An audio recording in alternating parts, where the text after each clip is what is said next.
Hello दोस्तों, स्वागत है आपका अपने परिवार इंजीनियर्स स्टडी क्लासेज में। तो चलिए हम लोग सेकंड शिफ्ट का क्वेश्चन लेके आ चुके हैं। फर्स्ट शिफ्ट का क्वेश्चन आप लोगों ने देख लिया होगा।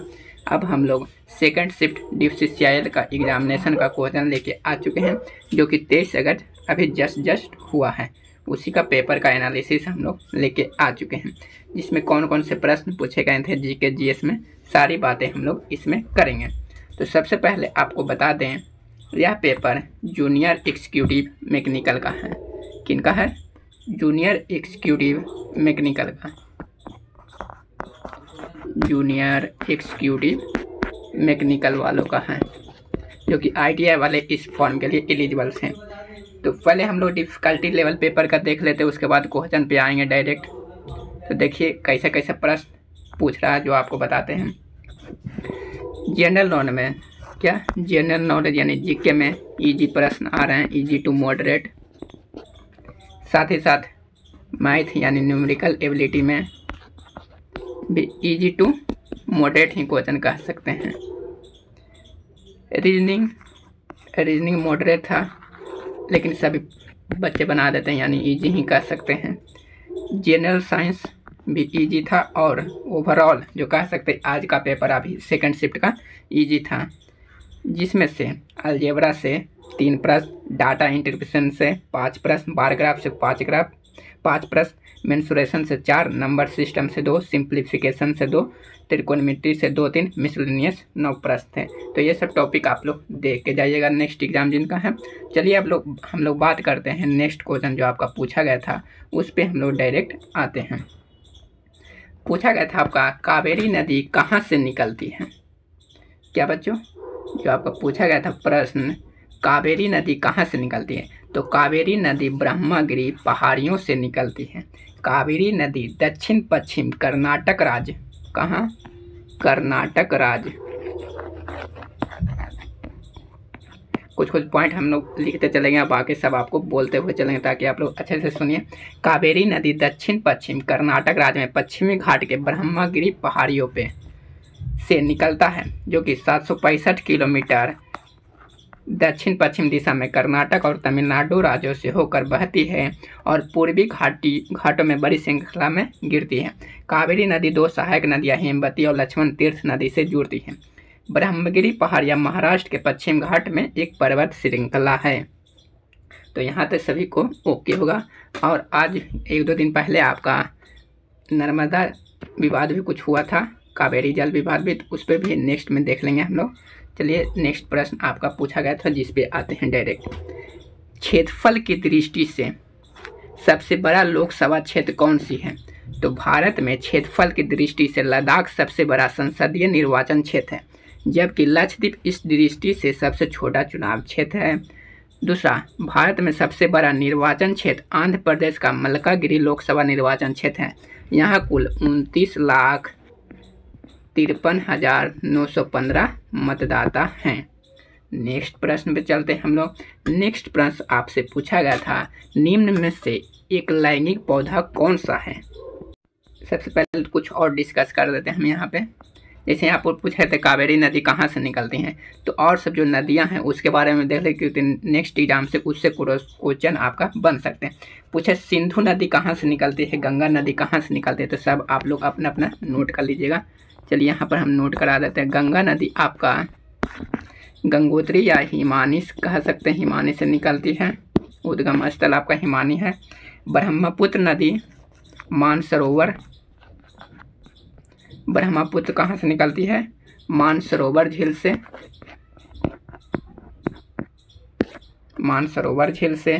गोदावरी नदी त्र्यंबकेश्वर से, कृष्णा नदी महाबलेश्वर से, कावेरी नदी ब्रह्मगिरी से, जैसा आपको बताएं।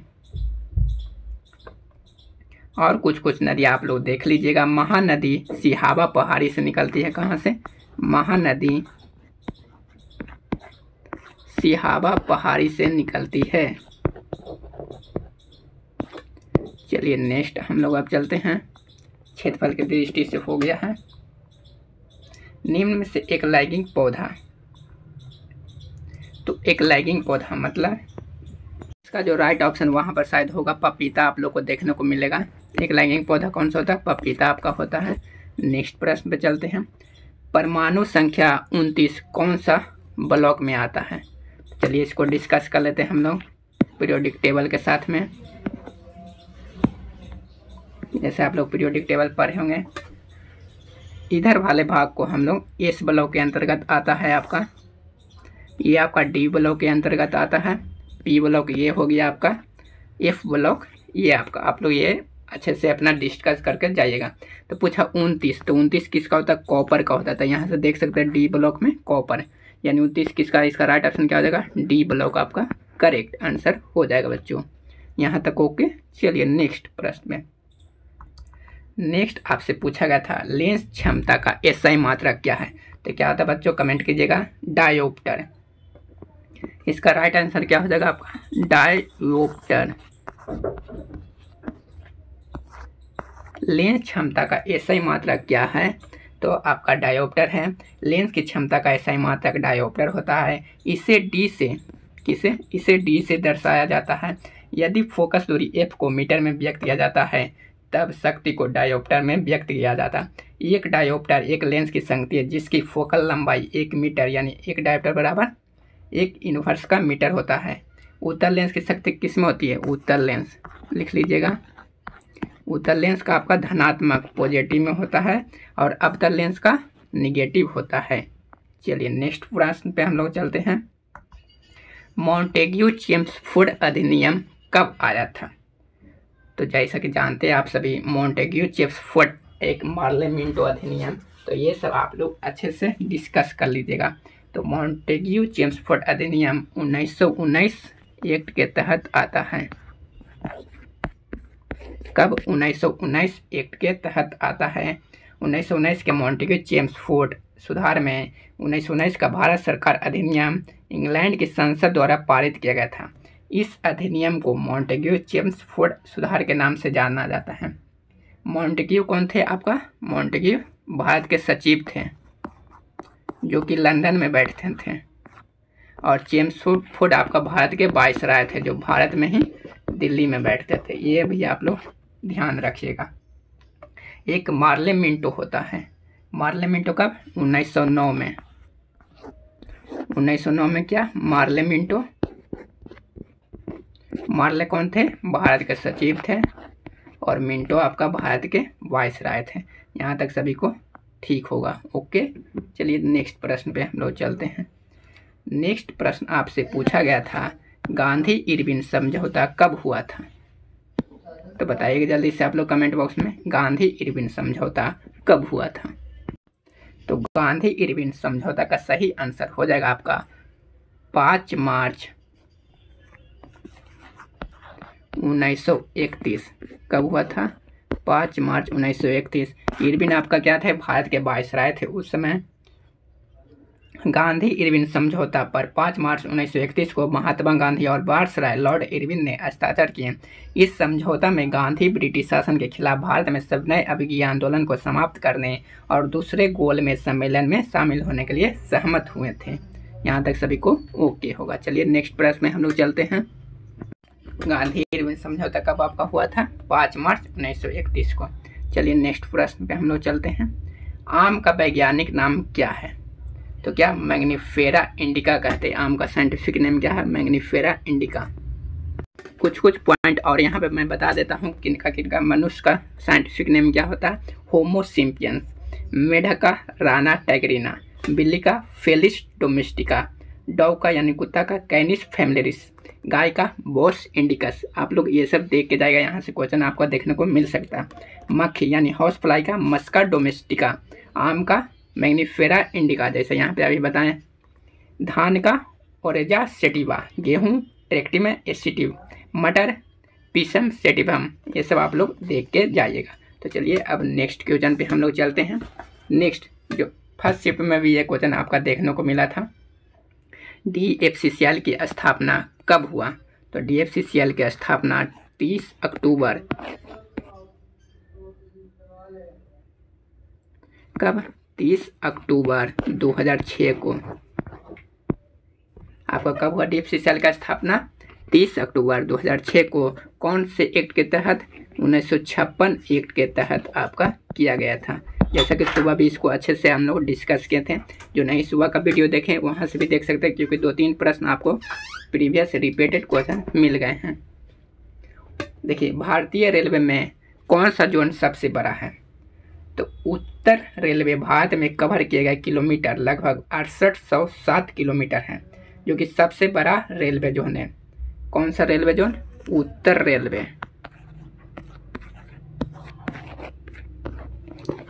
लिख लीजिएगा कितना है, 6807 किलोमीटर, जो कि सबसे बड़ा रेलवे जोन है। औपचारिक रूप से वर्ष 1952 में स्थापित किया गया था। उत्तर रेलवे में अब 5 मंडल शामिल हैं: अंबाला, दिल्ली, फिरोजपुर, लखनऊ और मुरादाबाद।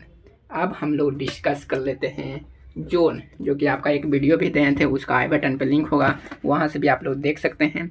बाकी मैं यहाँ पर बता देता हूँ। मध्य रेलवे, मध्य रेलवे का मुख्यालय कहाँ है बाबू, बताइएगा कमेंट में सभी लोग। मध्य रेलवे मुंबई बीटी, दक्षिण रेलवे चेन्नई, पश्चिम रेलवे मुंबई चर्चगेट, पूर्व रेलवे कोलकाता, उत्तर रेलवे नई दिल्ली। जैसे कि यहाँ पे अभी बताइए, उत्तर रेलवे कहाँ का? नई दिल्ली का, जो कि भारत का सबसे बड़ा रेलवे जोन है। पूर्वोत्तर रेलवे गोरखपुर, दक्षिण पूर्व रेलवे कोलकाता, पूर्वोत्तर सीमांत रेलवे मालीगांव, दक्षिण तटीय railway Visakhapatnam, metro rail Kolkata, जो कि कोलकाता में 2010 में इसका स्थापना किया गया था। ये भी एक जोन है, टोटल 19 जोन है, 18 रेलवे जोन है, एक मेट्रो का भी जोन बना दिया गया है जो कोलकाता वाला है। यहाँ तक सभी को क्लियर होगा। चलिए अब हम लोग नेक्स्ट प्रश्न पे चलते हैं बच्चों। यहाँ तक सभी को ओके। देखिए, बहुत ही अच्छा प्रश्न आ गया है। चारों ओर से रेल लाइन से, यानी रेलवे लाइन से घिरे, सॉरी यहाँ पे घिरे लिखा है, घिरे प्लेटफॉर्म को क्या कहा जाता है? तो बताएंगे कमेंट बॉक्स में क्या कहा जाता है बच्चों। डाक प्लेटफॉर्म। जो चारों ओर से अगर घिरा रहेगा रेल लाइन से तो उसको कहते हैं डाक प्लेटफॉर्म। ये आपका एग्जाम में पूछा गया था। चलिए अब हम लोग नेक्स्ट प्रश्न की ओर बढ़ते हैं। रेलवे स्टाफ कॉलेज कहाँ स्थित है? देखिए, आपको जो एक बताए थे जहाँ से क्वेश्चन पूछेगा वहीं से ये क्वेश्चन पूछा गया, बड़ोदरा। लगभग हर प्रश्न वहीं से देखने को मिला रेलवे वाला में। बड़ोदरा कहाँ है? बड़ोदरा गुजरात में है। रेलवे स्टाफ कॉलेज या भारतीय रेलवे की राष्ट्रीय अकादमी पर्यवेक्षण, लेखक, महाप्रबंधकों तथा भारतीय रेलवे के सभी स्तर के अधिकारियों को प्रशिक्षण प्रदान करती है।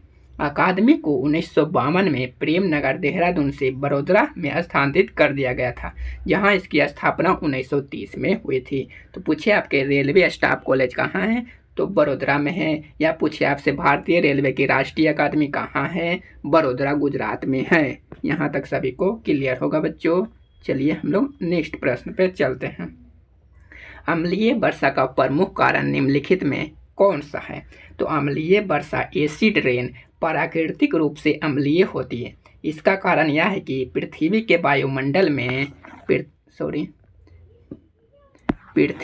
वायुमंडल में सल्फर डाइऑक्साइड और नाइट्रोजन ऑक्साइड जल के साथ क्रिया करके नाइट्रिक अम्ल और गंधक का तेजाब बन जाता है। इससे ही अम्लीय वर्षा आपका होता है। चलिए नेक्स्ट प्रश्न चलते हैं। प्लेटलेट्स का अन्य नाम क्या है? तो प्लेटलेट्स का अन्य नाम थ्रोम्बोसाइट कहते हैं। लिख लीजिएगा आप लोग। ब्लड से रिलेटेड क्वेश्चन आ गया है तो ब्लड को भी आप लोग एक बार देख लीजिएगा। प्लेटलेट्स हमारे शरीर की ऐसी कोशिकाएं होती है जो ब्लड को बहने से रोकती है। शरीर में किसी इंजरी या अन्य कारण से वेसल्स से ब्लीडिंग होने पर प्लेटलेट की मदद से रोका जाता है बच्चों। यहाँ तक सभी को क्लियर होगा। चलिए नेक्स्ट प्रश्न। इलेक्ट्रॉन खोने की प्रक्रिया को क्या कहा जाता है? बताएंगे, बहुत सा सिंपल सा क्वेश्चन पूछा जाएगा। इलेक्ट्रॉन को खोने की प्रक्रिया को ऑक्सीडेशन कहते हैं। क्या? ऑक्सीडेशन या ऑक्सीकरण। ऑक्सीडेशन या ऑक्सीकरण कहते हैं। लिख लीजिएगा। ऑक्सीकरण कहते हैं। और इलेक्ट्रॉनों को प्राप्त करने की प्रक्रिया न्यूनीकरण या रिडक्शन कहलाती है। अधिकांश समय न्यूनीकरण के साथ ऑक्सीकरण आगे पीछे घटित होती है। चूंकि एक परमाणु एक दूसरे के द्वारा इलेक्ट्रॉन प्राप्त करते हुए इलेक्ट्रॉन खोता है, यह प्रक्रिया क्या कहलाता है? आपका रेडॉक्स अभिक्रिया कहलाता है। ये भी आप लोग ध्यान रखें। तो इसका राइट ऑप्शन क्या हो जाएगा? इलेक्ट्रॉन खोने की प्रक्रिया ऑक्सीकरण कहलाती है। प्रकाश की गति अधिकतम होती है तो कहाँ होती है? निर्वात में प्रकाश की चाल अधिकतम होती है। प्रकाश के मार्ग में कोई रुकावट न होने वाला निर्वात सबसे कम सघन माध्यम है। यहाँ तक क्लियर? चलिए नेक्स्ट प्रश्न पे हम लोग चलते हैं बच्चों। आधुनिक आवर्त सारणी में 36 पंक्तियों को क्या कहा जाता है? तो क्या कहते हैं हम लोग? आवर्त कहते हैं। पॉइंट को लिख लीजिएगा। आवर्त सारणी को 36 पंक्तियों को आवर्त कहा जाता है। आवर्त सारणी में तत्वों को पंक्तियों में व्यवस्थित किया गया है। समान अवधि के तत्वों में समान संख्या में इलेक्ट्रॉन कक्षक होते हैं। समूह आवर्त सारणी में 18 लंबवत समूह हैं। जो लंबवत रहता है उसको समूह कहते हैं, हॉरिजॉन्टली रहेगा उसको आवर्त कहते हैं। यहाँ तक ध्यान रखिएगा आप लोग। चलिए नेक्स्ट देख लेते हैं हम लोग। रक्त का पीएच मान होता है तो रक्त का पीएच मान कितना होता है? 7.35 से 7.45 तक होता है। जो भी ऑप्शन में यहाँ से इसके लगभग में रेंज में होगा वो आप लोग मारेंगे। रक्त समान रूप से थोड़ा क्षारीय होता है जिसमें समान पीएच रेंज लगभग 7.35 से 7.5 होती है। आमतौर पर शरीर रक्त के पीएच का 7.40 के करीब बनाए रखता है। पीएच मान किसी विलयन की अम्लता या क्षारीयता का एक संख्यात्मक या पीएच मान कैसे रहता है? ऐसे रहता है। यहाँ पर 7 रहता है, इससे इधर वाला अम्ल हो जाता है 0, 1, 2, 3, 7 से ऊपर वाला क्षार, इधर आपका क्षार होता है। ये तक तो सभी को क्लियर होगा। ये इतने ही प्रश्न भेजा गया था बच्चों। लगभग 30 से 35 प्रश्न भेजे गए थे बच्चों के द्वारा जो एग्ज़ाम दिए थे। इसी तरह से मैं वीडियो में आपको बताता रहता हूँ ताकि आपका नेक्स्ट एग्ज़ाम अच्छा जाए। तो चलिए मिलते हैं जल्द ही नेक्स्ट वीडियो के साथ। वीडियो को अपना प्यार दीजिएगा, लाइक शेयर सब्सक्राइब जरूर कर दीजिएगा। मिलते हैं जल्द ही नेक्स्ट वीडियो में। तब तक के लिए मेरे प्यारे दोस्तों, टेक केयर।